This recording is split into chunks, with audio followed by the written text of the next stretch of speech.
Kia ora guys and welcome back to my YouTube channel. My name's Max and I've just moved to Auckland, so the background's going to be a little bit different here on this YouTube channel from now on. A massive thank you to my patrons over here on YouTube as well. You guys have been awesome at supporting me with whatever's come my way. For today's video, it's going to be a bit of a preview on who could win the Six Nations Championship, the best rugby competition in the world outside of Rugby World Cup season. It's an epic competition, very open and highly contested. The winner can place 5th the following year. It just goes like that and on and on and on.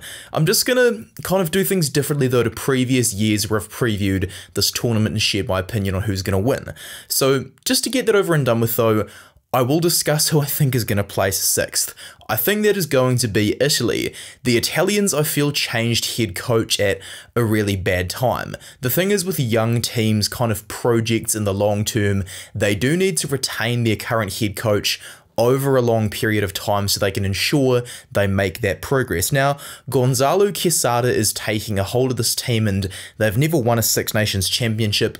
I don't believe it's going to continue on that because the reason Italy are 11th in the world is because they suffered their worst defeat of all time to France and one of their worst ever losses to the All Blacks at the World Cup. And now, with Kieran Crowley suddenly gone, Michele Lamaro, the captain, and his 10, they can't really do anything to make it up to their previous head coach. And Quesada, who used to play for Los Pumas of Argentina, he's never coached an Italian team before, while this is also his first job as a head coach of an international side. Though he's had a lot of good wins in club rugby as a head coach, the thing is, this team just is not changing coaches at the right time. They're doing it too early, and so while Federico Ruzza, guys like him, will provide a lot of value, the fact that they have a lot of young players as the first choice in their spine, like Lorenzo Cannone, who we can see right now, this team still is a work in progress and is still going to need more time, and perhaps after such losses at the World Cup, are they actually going to mentally be able to get to that next level?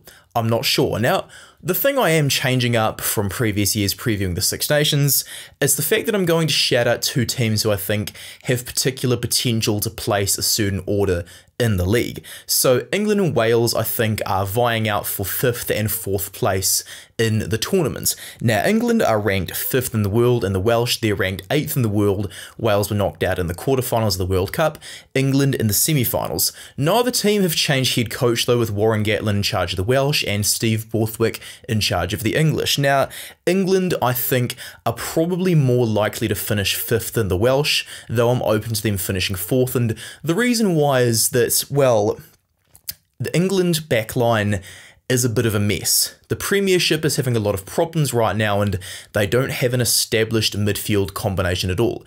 None of the midfielders who they have in the squad have ever played any minutes together of any level of rugby that I know of. And Marcus Smith, one of the more valuable players in the team, he's not going to be able to play this first week of the tournament, which is really going to disadvantage this team. So for the entire tournament, I think Freddie Stewart, the fullback, is going to be their most valuable player. Smith and Stewart, I do believe, are the only English backs who are, well, close to being world class. And the thing is, with set piece, England and Wales both take it very seriously, but I do think the Welsh have a better chance of placing 4th than the English because, well, Dafford Jenkins, the new captain, though he's only 21 years old, he is supported by the mighty Will Rowlands, who was, well, the second best Welsh player at the World Cup. While they may not have Dan Biggar, they may not have the previous captains, Dowie Lake and Jack Morgan, who were awesome at the World Cup, the Welsh have already had that kind of reset of personnel, excluding Dan Biggar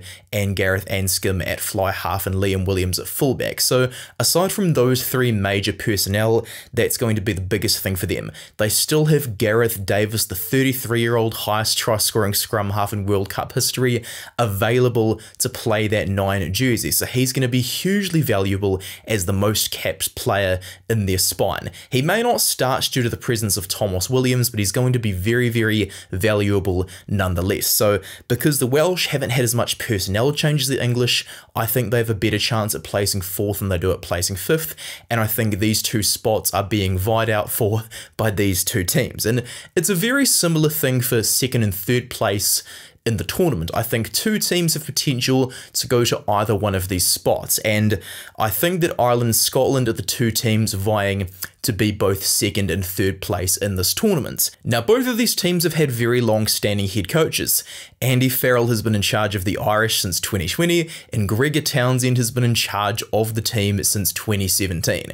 Townsend, though he hasn't succeeded at World Cups, has a very, very good win percentage as a Scottish head coach, whereas Andy Farrell is the greatest Irish head coach of all time. There's no question about it. The thing is, with the Irish placed second and the Scottish placed sixth, is it not too much actually separates them. Scotland had a really good go against them in the Six Nations last year, though Scotland didn't necessarily turn up at the World Cup because they had had a few injuries by that point. Blair Kinghorn, for example, coming off in his 50th Test cap with an injury.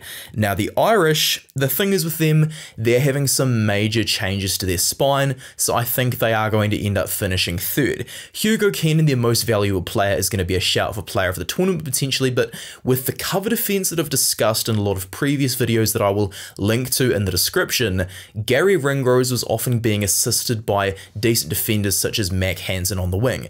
Hansen has been ruled out and Jordan Lama has been recalled. Now, Lama, who I've pictured, is an incredible strike weapon on attack, but cannot provide that same backup when the field is rather open. The cover defense is a massive tool for winning turnovers in the tight spaces, but with Jacob Stockdale also in this team, the other player who can cover fullback, this is going to be a bit of a difficult defensive scenario if Hugo Keenan's unavailable due to injury. Andy Farrell in previous years, 2020 and 2021, he kind of used them to focus on rebuilding the team, stripping away previous tactics and reinventing things. The plans that Farrell used at the World Cup were put together very well, and they are required to be used by a highly cohesive unit, and with Jack Crowley at 10 and potentially Craig Casey at 9, the Irish won't be as cohesive as they were at the World Cup.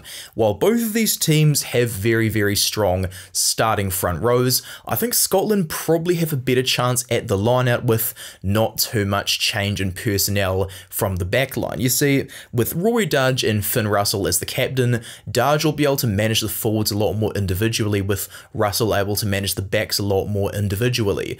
Ireland have had some issues with the line-out in the past, and though Scotland don't necessarily have as many jumpers available as the Irish, that has been a strong suit in their past.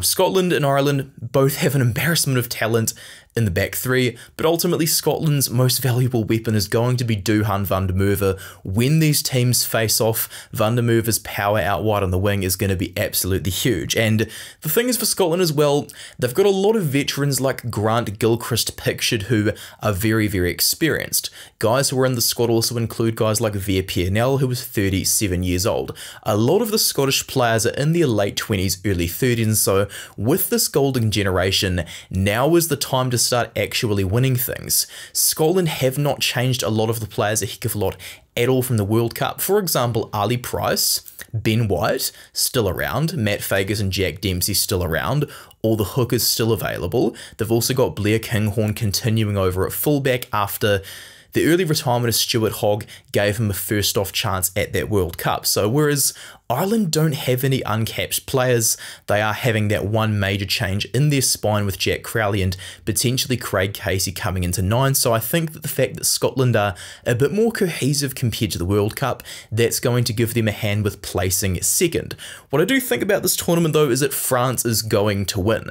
While France and Scotland, they are the two teams with the fewest amount of changes in personnel, I do think France is a far better forward pack than the Scots. While the French don't have Antoine Dupont, who's off playing sevens, and Romain Ntamack, who's sadly injured, as their 9-10 combo, Maxime Lucu and Mathieu Jalibert, the 9-10 combo, play at club level together, whereas the new 9 and 10 Lugare and Gibert, they also play at club level together at Racing 92. So France are making up for a lot of those losses with a lot of cohesive units for that spine. They could almost fill out a Bordeaux backline if they really wanted to. While they're placed 4th in the world, they do definitely have one of the strongest forward packs in the world. Look at how badly they bullied South Africa up front in that quarterfinal, though they definitely deserve to lose after well, the scrum fell to pieces in the last few minutes or so.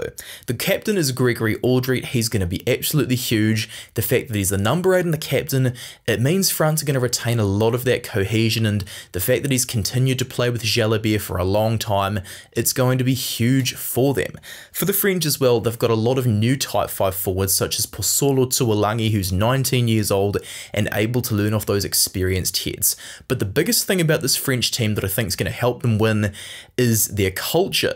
The fact that they have this culture that allows them to really work together and do things on the fly when set moves don't work out, that's the huge part of it. This culture is so huge to the players as well that Winnie Antonio and Romain Taufifenua, who I've pictured, they have been convinced by Fabien Galtier, the head coach, not to retire just yet after they plan to retire following the World Cup. The fact that the coach can persuade these guys to delay their retirement speaks to a very, very healthy team culture, so it's no wonder the French are really, really good at unstructured rugby in the wide spaces. Especially with Damien Penaud and Thomas Ramos in that back line, they are going to remain a deadly force. I think the French are going to win the 2024 Six Nations. However, these places could all be very, very tipsy-topsy because it's a very open competition. Just because one team wins this year in 2024 doesn't mean they aren't going to place last in 2025. The fact that it's the start of a new World Cup cycle, it's going to be very similar to England in 2020, retaining lots of the players they had in 2019. This is how I feel it's going to go for either the Scottish or the French, whereas the Irish, the English, the Welsh, they're going to take some time rebuilding, and the Italians really do need to get a move on and get with the times a little bit. With all that being said and done though, guys, make sure you leave your comments down below in the comment section, like this video and subscribe to me if you enjoyed today's video. A massive thank you to my patrons as well one more time. Guys, I'm so happy to have the Six Nations nearly here. It's going to be an awesome tournament, and I'll see you in the next video. Cheers from Max.